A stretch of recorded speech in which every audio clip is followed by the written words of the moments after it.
अस्सलाम वालेकुम। तवाजो खादिम फ़कीर अहमद अली बालकानी घोसपुर वारो। खुश रहो, आबाद रहो, देश हुजो चाहे परदेस हुजो। जीअं त पन्ने आकिल जो मोर, सोनो शाहज़ोर, मेहरबान कदरदान, अवामी खिदमतगार मोहतरम डॉक्टर गुलाम अब्बास खान उर्फ पप्पू खान चाचड़, जमियत में उनके असां भलीकार चऊं था। ऐं शायरी कई आहे अली हसन फारूकी चाचड़ साहब। ख़ासि फरमाइश मोहम्मद जागण फारूकी खाई शहर वारो ऐं मुजाहिद अब्दुरऊफ़ चाचड़ खाई शहर वारो ऐं मिस्कीन करीम बख्श बुरलो कराची वारो। तमाम बेहतरीन शायरी सरदार साहब के खिराज तासीन पेश कयो अली हसन फारूकी। सरदार पप्पू खान चाचड़ के, सरदार पप्पू खान चाचड़ के जमियत में भलीकार चऊं। माण्हू प्यारो आदिल वारो, माण्हू प्यारो आदिल वारो, अवामी खिदमतगार चऊं। न्याज़ निवड़त वारो वा, प्यार महबत वारो वा, प्यार महबत वारो वा। न्याज़ निवड़त वारो वा, प्यार मोहब्बत वारो वा। सबते शफ़क़त वारो वा, सुहिणो अदब इज़हार चऊं। माण्हू प्यारो आदिल वारो, अवामी खिदमतगार चऊं। माण्हू प्यारो आदिल वारो, अवामी खिदमतगार चऊं। सरदार पप्पू खान चाचड़ के, सरदार पप्पू खान चाचड़ के दिल सां पया भलीकार चऊं। माण्हू प्यारो आदिल वारो, अवामी खिदमतगार चऊं। उलमा जी तंखे दिल सां दुआ, उलमा जी तंखे दिल सां दुआ, वक़्त भला रथिया उन जा। उलमा जी तंखे दिल सां दुआ, वक़्त भला रथिया उन जा, वक़्त भला रथिया उन जा। माण्हू पाण बि मखणु आ, माण्हू पाण बि मखणु आ, ॻाल्हि इहा निर्वार चऊं। माण्हू पाण बि मखणु आ, ॻाल्हि इहा निर्वार चऊं। माण्हू प्यारो आदिल वारो, अवामी खिदमतगार चऊं।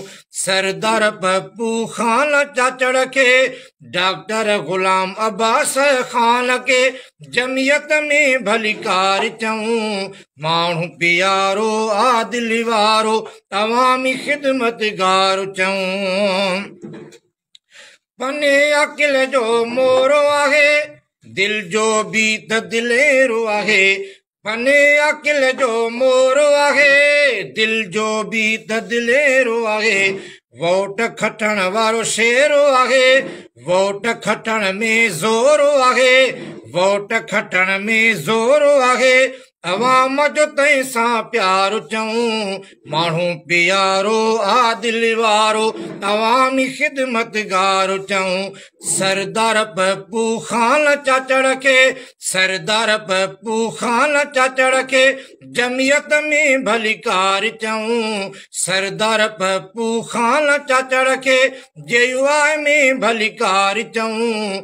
माण्हू प्यारो आदिल वारो, अवामी खिदमतगार चऊं। न्याज़ निवड़त वारो वा, अलामा राशिद खे प्यारो वा, अलामा साहिब खे प्यारो वा। न्याज़ निवड़त वारो वा, राशिद साहब खे प्यारो वा, अलामा राशिद खे प्यारो वा। सब सां शफ़क़त वारो वा, सब सां शफ़क़त वारो वा, सुहिणो अदब इज़हार चऊं। माण्हू प्यारो आदिल वारो, अवामी खिदमतगार चऊं। सरदार पप्पू खान चाचड़ के, सरदार पप्पू खान चाचड़ के दिल सां पया भलीकार चऊं। माण्हू प्यारो आदिल वारो, माण्हू प्यारो आदिल वारो, अवामी खिदमतगार चऊं। अली हसन फारूकी चाचड़ो, सरदार लय दिल साण दुआगो, सरदार लय दिल साण दुआगो। अली हसन फारूकी चाचड़ो, ये अली हसन साहब असुल त बख्शापुर जो आहे। पर हींअर किराची पियो रहे।